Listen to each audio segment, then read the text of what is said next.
sehingga tidak akan pernah terhitung sedikit pun juga. Salawat dan salam semoga tercurahkan kepada junjungan Nabi besar kita, di mana tidak akan dibukakannya pintu gerbang surga melainkan seorang hamba ini masuk ke dalamnya terlebih dahulu. Muhammad sallallahu alaihi wasallam. Bapak Ibu yang dirahmati Allah, alhamdulillah malam ini kita dapat bertatap muka dalam kegiatan yang insya Allah mudah-mudahan kegiatan ini menjadi kegiatan yang sangat penuh bermanfaat, menjadi keberkahan untuk kita semua. Adapun pada kali ini saya sebagai MC akan membacakan susunan acara, di antaranya pertama pembukaan, yang kedua pembacaan ayat suci Al-Quran yang akan disampaikan atau dilantunkan oleh santri NSC 99, yang ketiga perkata dari Dr. Haji Kamal Faisal Ferry selaku Ketua Umum NSC 99, yang keempat sambutan Dewan Ahli NSC 99 sekaligus Ketua NSC 99 Sulawesi Selatan Guru Besar Universitas Hasanuddin Makassar Bunda Profesor Dr. Insinyur Haji Sutinah Made. Yang kelima acara inti yaitu pemaparan dari pemateri kita Dr. Husain Ahmad Badrei selaku pembina NNC 99 dan beliau pun sebagai owner Rumah Sakit Holistik Internasional.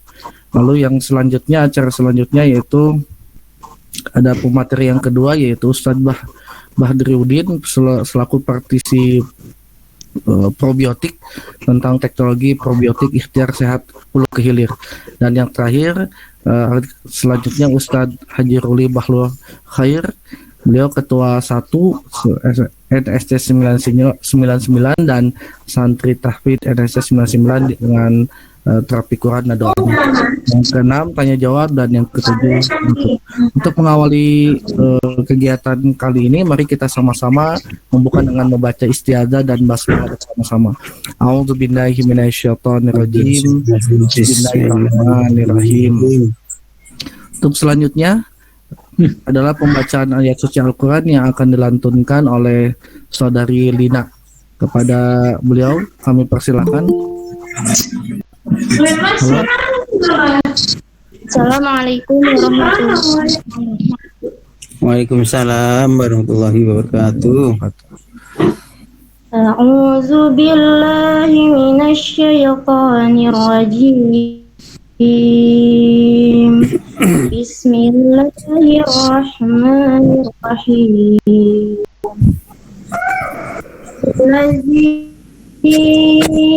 أنزل عليك الكتاب منه آيات محكمات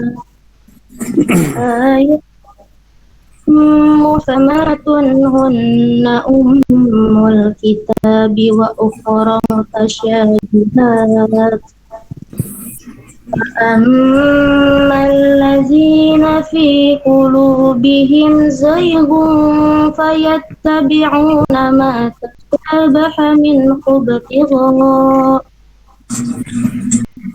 تشابه منه ابتغاء الفتنة وابتغاء تأويله وما يعلم تأويله إلا الله الراسخون في العلم يقولون آمنا به كل من عند ربنا ذكر إلا أولو الألباب صدق الله العظيم. Assalamualaikum. Waalaikumsalam warahmatullahi wabarakatuh. Alhamdulillah, semoga dengan dibacakannya ayat suci Quran ini menjadi cahaya di antara cahaya, diturunkan keberkahan, diberikan kebahagiaan dan ketenangan kepada kita semua. Untuk selanjutnya yaitu perkata dari Bapak Dr. Haji Kamal Faisal Ferry selaku Ketua Umum NSC 99. Kepada waktu kami persilakan Ustaz. Bismillahirrahmanirrahim. Assalamualaikum warahmatullahi wabarakatuh. Alhamdulillahi wa kafa. Waalaikumsalam warahmatullahi wabarakatuh. Muhammadin wa alihi ahli sidki wa asyhadu an la ilaha illallah wa la syarikalah وأشهد أن محمدا عبده ورسوله الذي لا نبي ولا رسول بعده. أيها الإخوة, terutama saya sampaikan terima kasih yang sebesar-besarnya. Saat ini saya lihat para pembicara, ketiga pembicara sudah hadir. Tadi Dr. Husain, ahlan wa sahlan, beliau sudah hadir terlebih dahulu, disusul Ustaz Ruli, Badro Khair Amali, kemudian saya lihat Ustaz Badriuddin juga sudah datang. Semoga insya Allah apa yang disampaikan oleh beliau menjadi jariah ilmu, insya Allah ya, dan sangat luar biasa kemampuan beliau untuk bisa berbagi dengan kita. Ada yang dari sisi pemahaman fisiknya dan ada yang dari segi ruhiyahnya nanti. Ya, Ustaz Ruli BCA lebih kepada ruhiyahnya karena tentang imunitas Quran, insya Allah. Terima kasih juga pada Bapak dan Ibu, kepada para pengurus NSC yang tidak bisa disebutkan satu persatu, kepada Bunda Profesor Sudinah, Dewan Ahli NSC, dan Dewan Penasihat ada Bunda Alaila, subhanallah, luar biasa, juga aktif di bidang herbal dan terapi alkalin ya, luar biasa. Ayo halifah, ibu dan bapak sekalian, para senior ada Bunda Nurjana ya, banyak juga yang tidak bisa saya sebutkan satu persatu. Terima kasih, ahlan wa sahlan. Semoga kehadiran kita, pertemuan kita menjadi pertemuan yang Allah sinari dengan sinar keagungannya, pertemuan yang Allah cahayai dengan cahaya kebesaran. Satu hal yang menjadi bahan renungan buat kita, satu hal saat ini di akhir 2019, 2020 sampai 2021 ini umat Islam mengalami sebuah kegelisahan, bukan karena kegelisahan yang lalu, karena kegelisahan melihat banyak yang sakit, tetapi kita khawatir apa yang dikatakan oleh Rasul terjadi di abad ini. Siku antada alaikumul umam kama tada'a ala akalatu ala qasatiha. Ya, telah umat lain akan memperebutkan kaum muslimin seperti diperebutkannya hidangan di meja makan. Para sahabat bertanya, apakah jumlah kami sedikit ya Rasulullah? Rasul menjawab, bal antum yauma idzin kafirun. Jumlah kalian banyak, tapi kualitas kalian walakinnakum kusa'un kabusa'is sayil. Kualitas kalian bagaikan buih yang terapung di atas lautan. Ini yang kita khawatirkan. Ketika pembicara ini saya undang untuk memberikan pencerahan kepada kita tentang fenomena pandemi pada saat ini. Ya, kita juga melihat bahwa ini adalah cara Allah untuk menebus kaum muslimin. Am hasibtum an tadkhulul jannah wa lamma ya'tikum mathalul ladzina khalau min qablikum, untuk menebus dengan jannahnya, dengan surganya. Maka kaum muslimin diuji dengan masatul basa, ditimpanya malapetaka, wadoro, ditimpanya dengan adoro. Ibnu Katsir rahimahullah ketika mengartikan adoro ini dengan penyakit, wajul jilu, dengan goncangan-goncangan psikologis, hatta yaqula rasul walladzina amanu ma'ah, sampai-sampai orang-orang beriman yang bersama para sahabat yang bersama Rasulullah berkata, ya, sampai Rasul dan orang-orang yang beriman yang bersama Rasul berkata, mata nasrullah, kapan datangnya pertolongan Allah? Tapi kemudian Allah menjawab, ala inna nasrullahi qarib, ketahuilah bahwasanya pertolongan Allah itu dekat. Kita tidak mengkhawatirkan fenomena ini, tetapi sekiranya ini bagian daripada rencana-rencana orang-orang Yahud dan Nasara, wala tarda angkal Yahud wala Nasara hatta tattabi'a millatahum, atau orang menyebutnya dengan slavery, ya, kita harus bisa mengakhiri dengan wa'idun wa dengan menyiapkan segala sesuatu yang kita punya untuk melawan mereka. Ini kajian terbatas barangkali untuk komunitas kita. Jadi saya yakin ketika nanti ada pembicara, ketika pembicara juga memiliki latar belakang yang berbeda, kita akan simak bagaimana pandangan-pandangan beliau ke depan kaum muslimin dan untuk solusi saat ini. Tapi satu hal barangkali yang menjadi pemikiran kita juga, kita harus mengambil ibrah daripada kisah Yunus alaihissalam. Salah satu kisah yang Allah tuliskan di dalam Al-Quran ya, tentang kisah para nabi, tiada lain untuk menjadi ibrah pelajaran buat kita. Laqad kana fi qasasihim ibratul lil albab. Dan sesungguhnya dalam kisah mereka terdapat ibrah pelajaran buat orang yang sadar. Ketika Nabi Yunus alaihissalam berada di perut ikan yang besar, apa yang dilakukan Nabi Yunus?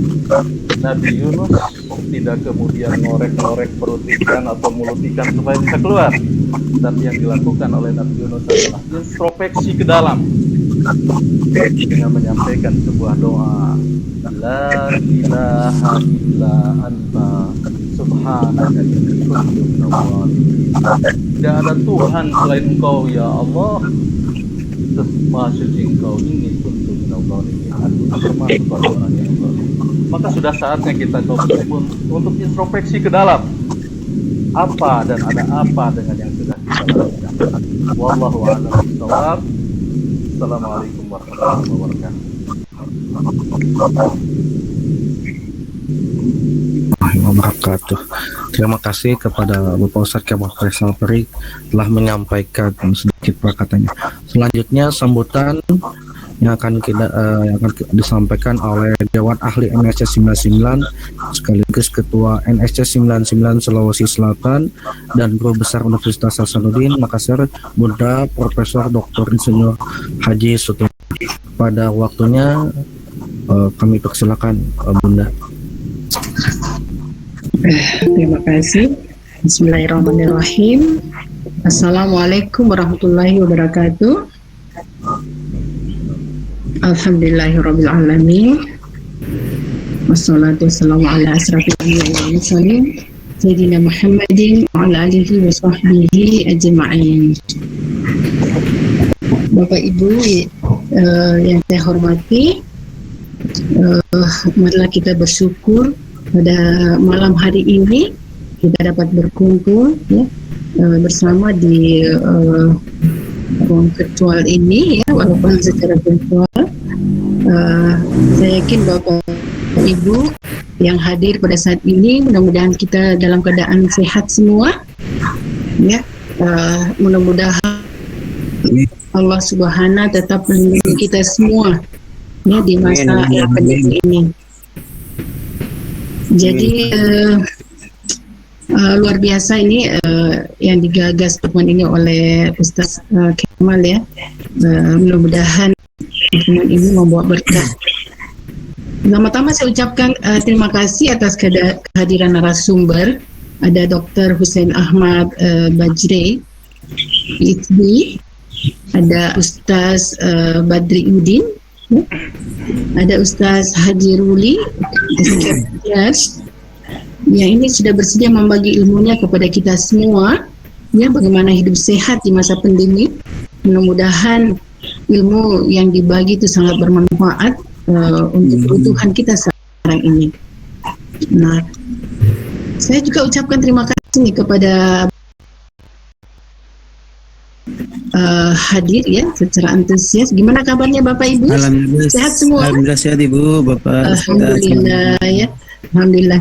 Mudah-mudahan malam ini banyak ilmu yang kita dapatkan dari narasumber ya yang sangat bermanfaat untuk kita semua mencari solusi di masa pandemi ini.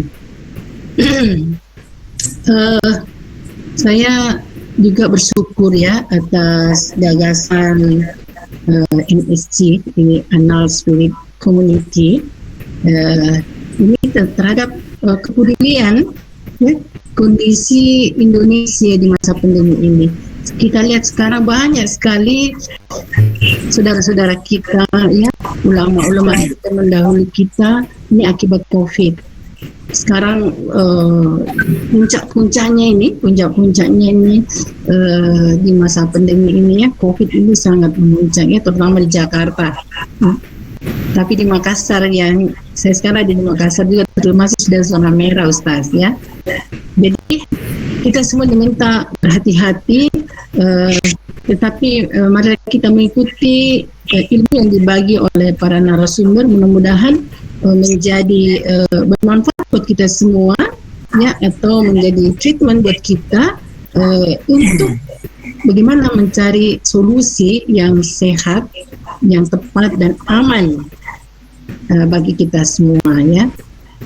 Jadi banyak sekali terutama di sosmed ini banyak sekali nih ilmu-ilmu yang diedarkan, tapi itu belum tentu benar.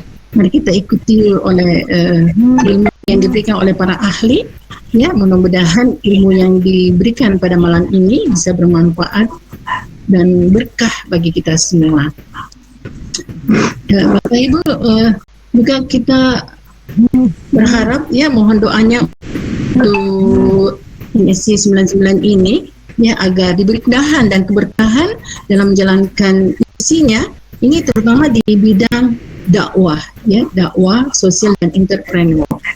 Dan entrepreneurship ini adalah berbasis syar'i.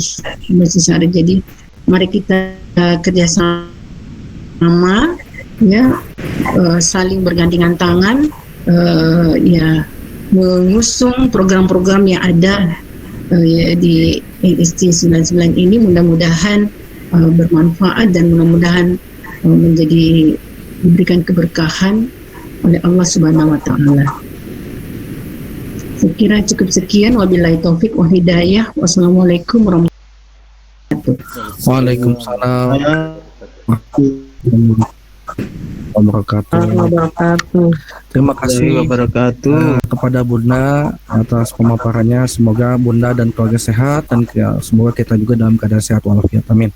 Untuk selanjutnya, marilah kita beranjak ke acara inti, yaitu pemaparan atau tentang pemaparan yang akan disampaikan oleh Dr. Husain Ahmad Badri.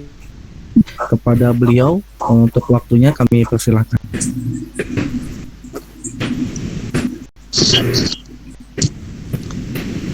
Bismillahirrahmanirrahim.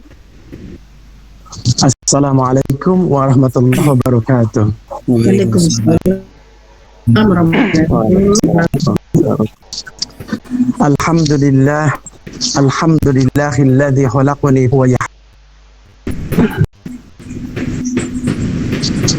والذي هو يطعمني ويسقين وإذا مرضت فهو يشفين والذي يميتني ثم يحيين وقالوا سبحانك لا علم لنا إلا ما علمتنا إنك أنت العليم الحكيم اللهم صل على محمد وعلى آل محمد.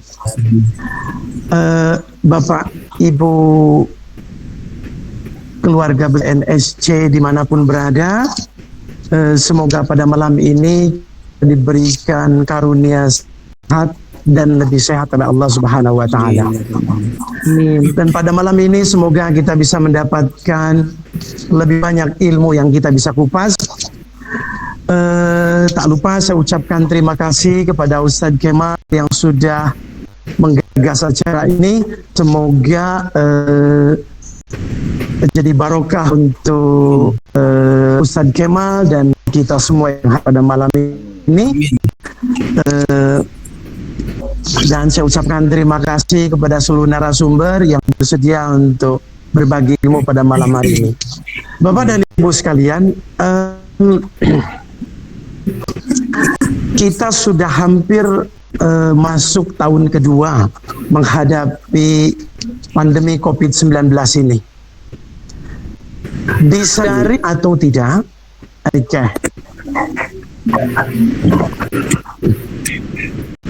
ada suara yang mengganggu ya.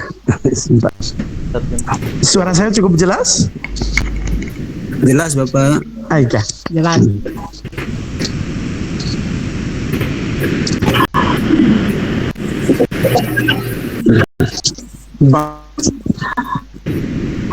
Kita melihat di sosial media, ya, ada banyak versi tentang pandemi COVID-19 ini. Ada sekelompok saintis yang mengatakan ini bukan pandemik tetapi ini plandemik, yaitu wabah yang memang dirasakan. Sebagian kelompok mengatakan ini murni wabah pandemik. Bapak dan Ibu sekalian, saya di sini berbicara berdasarkan pengalaman yang saya alami, dan saya bukan politisi. Apakah murni pandemik atau memang wabah yang direncanakan untuk mengurangi jumlah penduduk dunia? Wallahu alam. Lalu kalau kita lihat di sosial media sekelompok dokter yang mengatakan bahwa COVID-19 ini tidak berbahaya, tidak berbeda dengan demam dan flu biasa umumnya.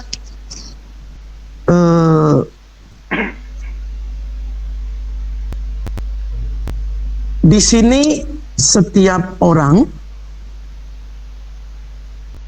setiap ahli ataupun pakar ataupun dokter, dia akan berbicara sesuai dengan pengalaman dan yang dialaminya di dalam menghadapi pandemi COVID-19 ini.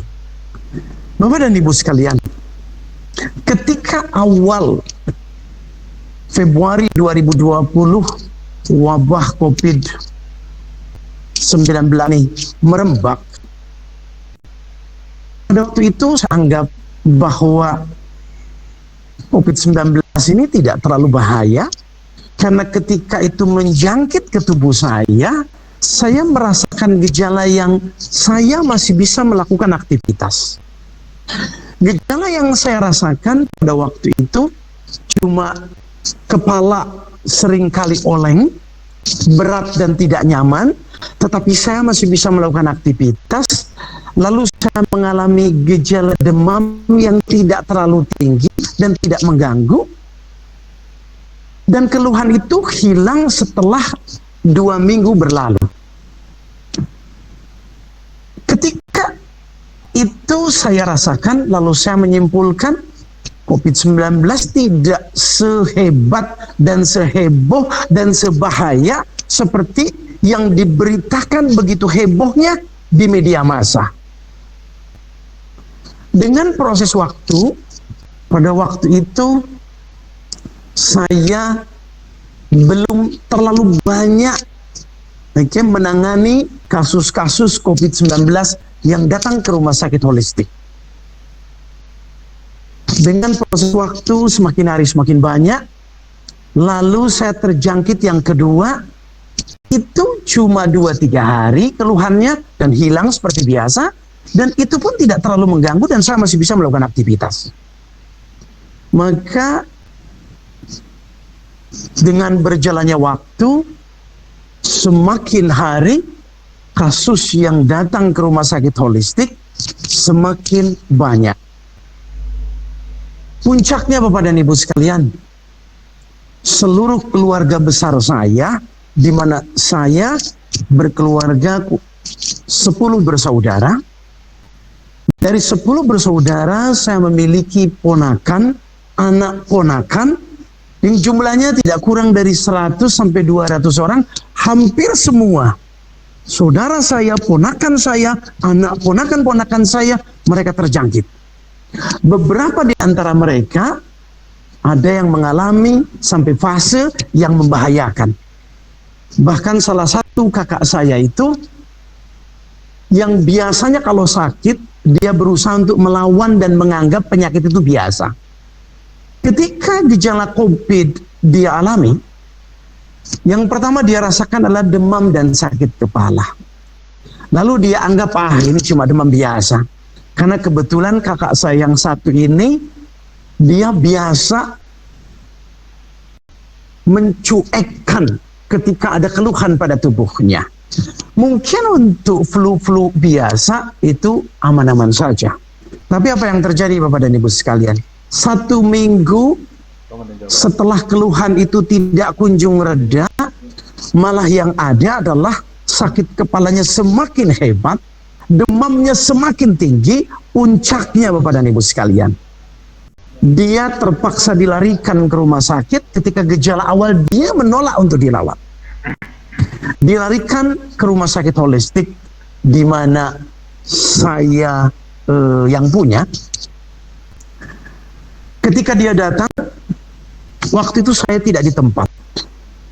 2 hari kemudian saya berkunjung, baru pulang dari luar kota, lalu demamnya sampai 41, sakit kepala hebat, sampai ketika saya datang, dia katakan, tolong ada enggak bor yang bisa ngebor kepala saya agar sakitnya ini bisa reda.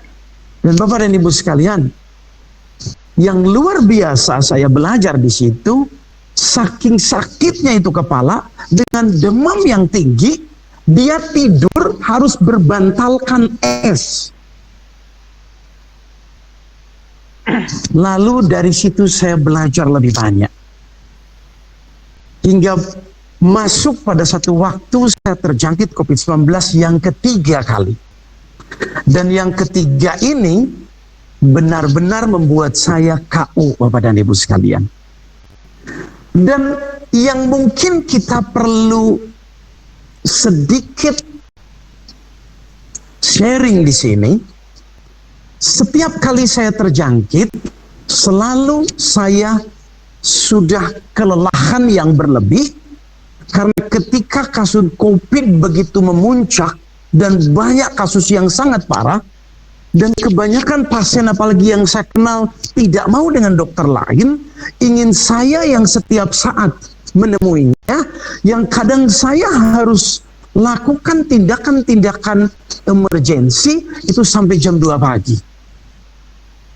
Dan ketika saya puncak kelelahan, selalu saya terjangkit. Dan apa yang terjadi? Ketika saya terjangkit yang ketiga, Bapak dan Ibu sekalian, karena jujur, sejak awal wabah COVID-19 ini, mungkin saya orang pertama yang cukup nekat. Setiap hari menangani kasus-kasus COVID, langsung bertatap muka, saya sentuh hanya menggunakan masker saja. Karena ketika awal COVID-19, APD lengkap yang bentuknya kayak baju astronot itu masih sulit untuk didapat. Rumah sakit kami pun cuma punya 4 buah. Dan tidak mungkin kita mau pakai setiap hari dan sekian jam kemudian harus diganti. Jadi dengan rasa percaya diri, dan itu jadi kebiasaan saya untuk membangun rasa percaya diri bahwa tubuh manusia dirancang oleh Allah dengan sistem pertahanan tubuh yang begitu super hebatnya. Apabila kita rawat tentara-tentara tubuh kita, baru sistem pertahanan tubuh itu akan menjaga dan memproteksi kita sebaik mungkin. Bapak dan Ibu sekalian, apa yang terjadi ketika saya terjangkit yang ketiga kali? Di dalam sejarah saya hidup, saya pernah mengalami sakit parah itu 2 kali.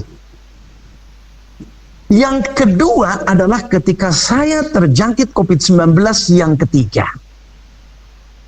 Saya merasakan hilangnya rasa kantuk. 7 hari 7 malam saya tidak bisa tidur. Seluruh persendian tubuh saya dan seluruh jaringan otot dalam tubuh saya kayak digebukin, yang tidak pernah saya rasakan sakit yang benar-benar mengganggu, sampai tidak memiliki rasa kantuk sedikit pun. Dan yang penderitaan tambahan adalah hilangnya rasa lapar, Bapak dan Ibu sekalian. Buah-buahan yang biasa makanan harian saya, hampir semua tidak ada yang bisa saya makan. Apapun terkesan tidak bisa masuk ke tubuh saya, dan yang bisa saya masukkan ke mulut saya untuk saya makan cuma jus alpukat dan air kelapa. Lalu selama 2 minggu saya cuma bisa makan alpukat campur madu dan air kelapa. Saya minum hampir 4 kepala kelapa, air kelapanya setiap hari, ditambah dengan terapi air. Karena saya yakin ketika ada infeksi dalam tubuh saya, yang saya lakukan adalah berikan cairan kepada tubuh kita sebanyak yang kita bisa. Apa yang saya lakukan Bapak dan Ibu sekalian? Ketika makanan tidak ada yang bisa masuk kecuali alpukat dan air kelapa, saya lakukan water fasting, yaitu puasa air. Karena ketika saya di India belajar ilmu naturopathy, ilmu itu diajarkan untuk melakukan detoksifikasi atau proses pembersihan tubuh dari penumpukan toksik lebih cepat. Apa yang saya lakukan? Minum air putih hangat, agak panas, kalau bisa sepanas sekuatnya di lidah atau senyamannya di lidah, 4 liter dalam 1 hari. Terapi yang saya namakan water fasting atau water treatment. Terapi air itu saya namakan istilah kepada staf-staf saya, para perawat, para dokter, saya bilang, ketika kita curiga terjangkit, lakukan terapi war, saya katakan. Apa terapi war? Karena kalau kita minum 3-4 liter per hari, kita akan kencing terus. Bapak dan Ibu sekalian, kalau di media massa ada yang tidak bahaya, COVID-19 seperti flu biasa, demam biasa, itu kebanyakan kalau dia labelnya dokter atau profesor, mereka cuma komentator yang tidak pernah mengalami langsung bagaimana menangani kasus COVID dari stadium awal, stadium ringan, sampai masuk fase stadium doa, Bapak dan Ibu sekalian. Puncaknya beberapa bulan yang lalu, Bapak dan Ibu sekalian, ketika varian Delta masuk ke Indonesia, rumah sakit kami tidak memiliki cukup tempat, bahkan waiting list. Kadang ruang rawat UGD pun penuh, yang kadang kalau kondisi pasien sudah cukup parah, saya katakan tidak boleh menolak pasien, tempatkan dimanapun dia bisa ditempatkan. Bapak dan Ibu sekalian, COVID-19 benar bisa tidak berbahaya, tapi dengan satu catatan, apabila kita mengenal gejalanya sedini mungkin, lalu kita mengindahkannya dan melakukan antisipasi secepat mungkin. Karena umumnya Bapak dan Ibu sekalian, siapapun yang pernah terjangkit COVID-19, respon setiap orang bisa berbeda-beda. Apabila anak-anak atau anak yang usia muda dijangkit COVID-19, umumnya dia keluhannya tidak terlalu berlebihan. Paling hanya keluhan-keluhan ringan. Kadang ada yang cuma anosmia, penciumannya hilang, atau ada yang rasanya jadi aneh. Semua makanan ada yang rasanya asin semua, ada yang semua makanan manis semua, ada yang semua makanan pahit semua. Intinya adalah sampai hari ini saya masih belajar tentang kompleksitas kerumitan dampak COVID-19 ketika terjangkit pada tubuh kita. Bapak dan Ibu sekalian, waktu saya berapa menit lagi?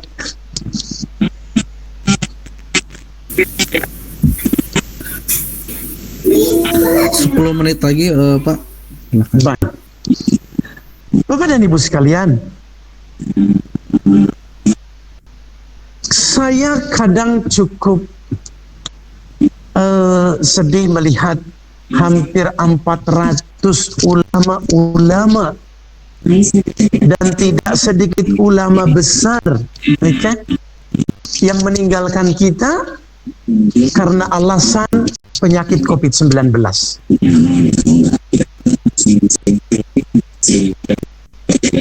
Ada suara yang masuk, bisa di mute dulu. Ibu Emi bisa di mute. Ibu Emi mungkin bisa di mute dulu pikirnya, atau operator Kang Tatang boleh dibantu untuk di off-kan dulu, di mute-kan dulu atas nama Ibu Emi. Ya, silakan Pak. Baik. Bapak dan Ibu sekalian, saya perlu menjelaskan segamblang-gamblangnya. Kasus yang saya tangani mungkin sudah bukan puluhan atau ratusan, mungkin sudah ribuan Bapak dan Ibu sekalian. Puncaknya 95% pasien yang dirawat di rumah sakit holistik ini adalah kasus COVID-19. Kita sangat kewalahan dan terkuras energi kita ketika pasien datang sudah masuk fase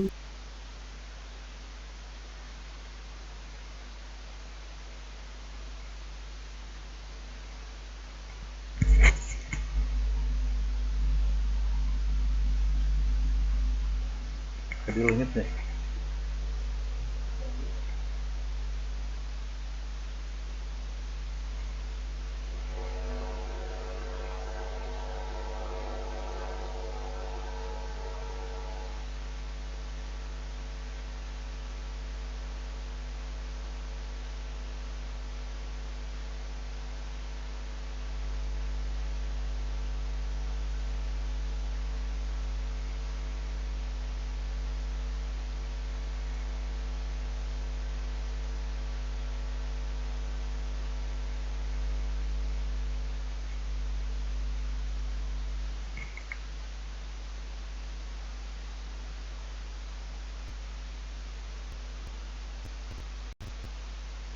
elektrolit, di mana kandungan garam atau natrium dalam tubuhnya rendah, atau ada juga yang dengan hiperkalemi, kaliumnya tinggi, ada yang kaliumnya rendah, dan itu biasanya disertai dengan rasa lemas yang berlebih. Sebagaimana saya alami ketika saya terjangkit yang ketiga, saya berdiri pun goyang, sholat pun hampir sambil duduk karena tidak bisa berdiri. Bapak dan Ibu sekalian, COVID bisa tidak berbahaya apabila kita antisipasi sedini mungkin. Apa langkah yang harus kita lakukan? Jangan pernah meremehkan, tapi jangan takut berlebih. Karena tubuh manusia dirancang oleh Allah dengan sistem pertahanan yang begitu hebatnya, dan tidak ada obat yang bisa menandinginya. Virus, apakah itu COVID-19 ataupun jenis yang lain, disadari atau tidak, dunia kedokteran tidak punya obat untuk melawan virus. Maka satu-satunya obat untuk melawan virus adalah obat yang sudah diberikan oleh Allah dengan kelengkapan sistem pertahanan tubuh yang begitu dahsyatnya, yaitu sistem imun kita. Dan sistem pertahanan tubuh kita ibarat baterai. Dia bisa melemah, dia bisa menguat, tergantung upaya kita di dalam merawatnya. Begitu pula sistem pertahanan tubuh kita ibarat iman, ya, bisa naik bisa turun, ya, yazid wa yanqus. Nah, yang perlu kita perhatikan adalah ketika gejala awal datang, muncul, biasanya setiap orang merasakannya. Minimal ada keluhan di kepala yang tidak biasa dia rasakan. Atau ketika ada di antara keluarga kita yang merasakan keluhan demam, atau keluhan-keluhan yang seolah-olah seperti diare. Di era pandemik ini tidak ada salahnya kita menganggap dan mengasumsikan, anggap kita terjangkit. Maka yang kita harus lakukan apa? Istirahat yang cukup. Lalu tingkatkan asupan buah dan sayur, terutama yang memiliki kandungan vitamin C tinggi, seperti jambu biji, pepaya, buah naga merah. Perhatikan buang air besar kita lancar setiap hari, yang normal sehari 2 kali. Dan jangan lupa, lakukan jemur sinar matahari 30 menit dalam 1 hari. Saya pernah mengalami satu keajaiban yang membuka mata saya lebar-lebar, di mana sinar matahari ciptaan Allah itu obat yang di luar kemampuan kita untuk memahaminya dengan sangat dalam. Pada satu waktu ada seorang ustadz yang datang sudah dalam kondisi yang sangat sesak. SpO2 sudah sangat rendah, makanan sudah sulit masuk, napas sudah termegap-megap, ya, apa yang saya lakukan? Saya bawa oksigennya keluar, saya dorong dengan tempat tidurnya, saya buka bajunya, saya jemur selama setengah jam. Setelah dijemur dengan sinar matahari, lalu keluar keringat, napas yang megap-megap terengah-engah secara instan berubah dengan napas yang lega dan beraturan, lalu selem atau dahaknya keluar dengan